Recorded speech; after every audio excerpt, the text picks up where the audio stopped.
as I'm recording this, it's actually midnight, so I guess November 9th, 2020. And corona cases are going absolutely ballistic all across America. I believe my state, Colorado, is doing a very, very poor job handling this. I mean, I guess it's not a new wave because it never really went away, but there's just been a total surge in COVID cases, and yeah, I I was actually one of them. So I'm a statistic because my parents ended up going to a bar and ended up sitting with a guy who had a fever of a 105. So yeah, it's just see how easy this stuff can spread. And then my parents gave it to me, obviously, and then I gave it to one of my coworkers, who's also one of my best friends. So it's just so easy to see how this all spreads like wildfire. Like the main thing about this is that it's not, I mean, as hazardous. I mean, it is hazardous to people who are, of course, high risk, but just the fact that it spreads so easily, like, there are more cases and more hospitalizations now than there were in April and March when we didn't know anything about this virus. And we know how to, like, I guess, treat it better now, but corona cases are just going ballistic, like I said, across the country. So Colorado was actually just added to the red zone along with, let me see, Arizona, Connecticut, Delaware, Massachusetts, New Jersey, and Pennsylvania. And I am absolutely shocked that New Jersey was not in the red zone before because they were by far one of the worst when this corona stuff first started happening. I mean, it was them, New York, Texas, and California. But yeah, it's more spread to like the inward part of the country.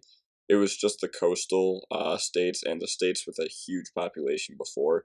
Like I said, Texas, California, New York, New Jersey. Those are probably, I mean, New York, California, Texas. I believe those are uh, top three, if not top four, discounting Florida. Well, it was terrible in Florida anyway. But yeah, New Jersey probably wasn't great either, and I know they have a fairly large population. So as of 12:04 a.m., November 9th, 2020, national ranking of states as far as how bad they are of new cases per 100,000 people. North Dakota, South Dakota, Wisconsin, Montana, Wyoming, Iowa, Alaska, Nebraska, Utah, Idaho. And it is just getting really, really bad across the country. I mean, my grandparents won't even go out anymore because of how easily the stuff spreads. And I mean, I can't say with full confidence that I'm doing everything in my power to prevent this from spreading. Because if I'm being honest, I'm not. When this all first started, I was going out. I was still playing volleyball with my friends, albeit we were all outside all the time. And I work at least 60 hours a week at a restaurant. So, yeah, I'm still taking care of people. I'm still coming into contact with quite a bit of new people every single day. And the virus has definitely been inside our restaurant because I tested positive for it, but I've also spread it to some of my coworkers, like I said, and one of my coworkers actually had to quarantine. And this whole situation is just a mess. That's what I'm trying to hammer home. So, with all these new corona cases popping up, states are not just going to let it fly. There have been tons and tons and tons of new laws getting implemented every single day. I know the laws vary from state to state, but I can't assume they'd be that much different. So I actually learned about Colorado's new laws following my favorite hockey team, the Avalanche. They actually posted about it to Instagram, and I'm going to read off what they are. So effective 2 hours ago and ending at December 7th at 5 a.m.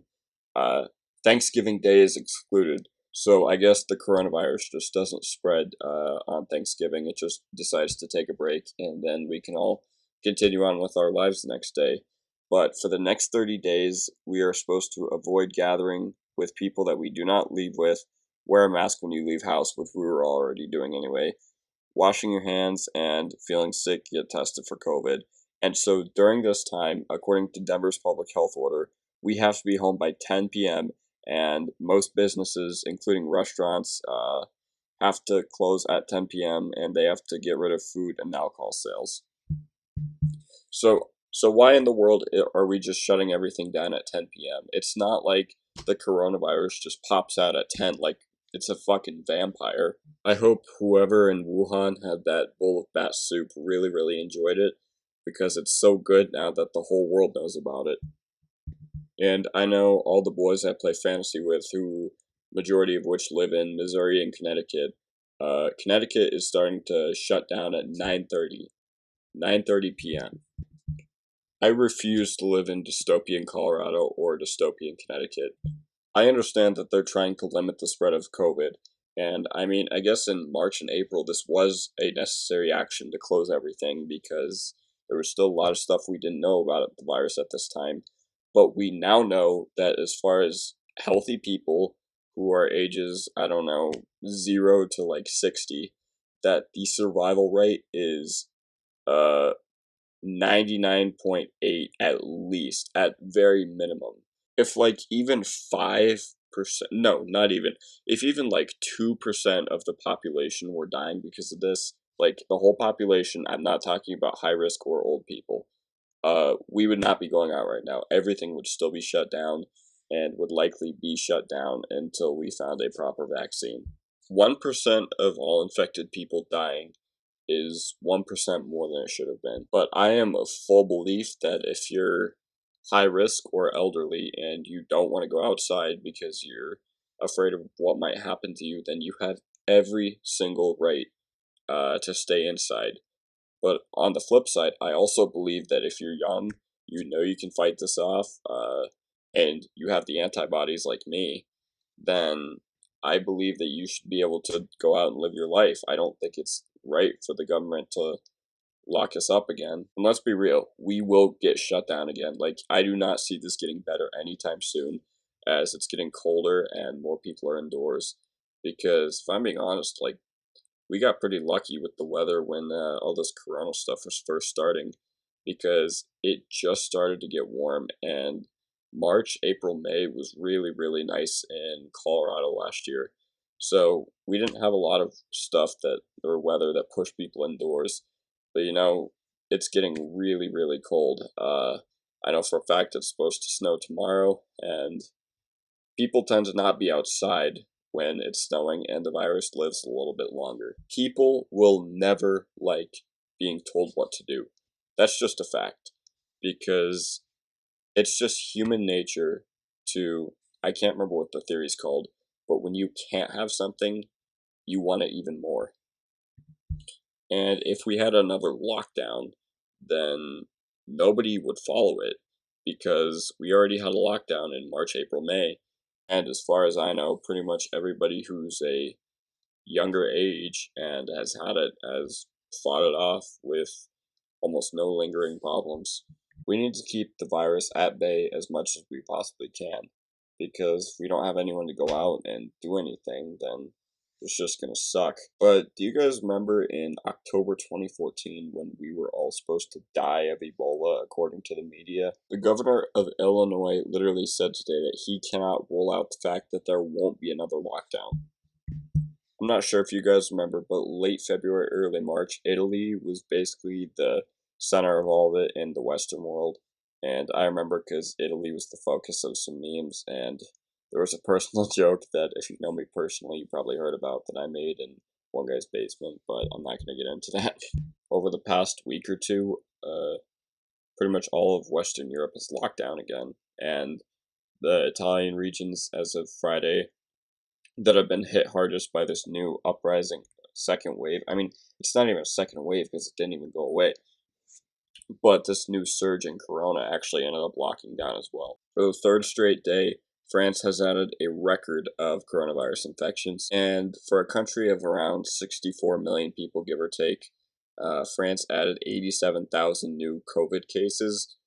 So, and apparently the French government is saying that those numbers were completely underreported. So I found this article in French and I just thought it was worth sharing. So this basically says in the event that the new lockdown only lasts a month, the French GDP would fall by 9% in 2020 and rebound by 7% next year. The last 2 months, the economy would plunge 11% in 2020 and rise 6% in 2021. So, stressing that the uncertainties are greater than in the spring. Et je pense que la France a fait un travail horrible avec le virus, mais les États-Unis ont fait pire. Et je ne sais pas quand ça partira, mais c'est à nous d'améliorer. Bonne chance, I hope. Alright guys, that is going to do it for the video. Leave a like if you enjoyed. Comment down below what you think of this whole new COVID stuff. Do you think we're gonna have to lock down again? Do you know more people getting it than you did back in March, May? And yeah, just let me know what you think. Will we get hockey on time? Because I'm a sports channel. Just let me know what you guys think. Anyways, guys, leave a like if you enjoyed. Follow me on Twitter. Link is up there or in the description below. Anyways, guys, have a good day and peace out.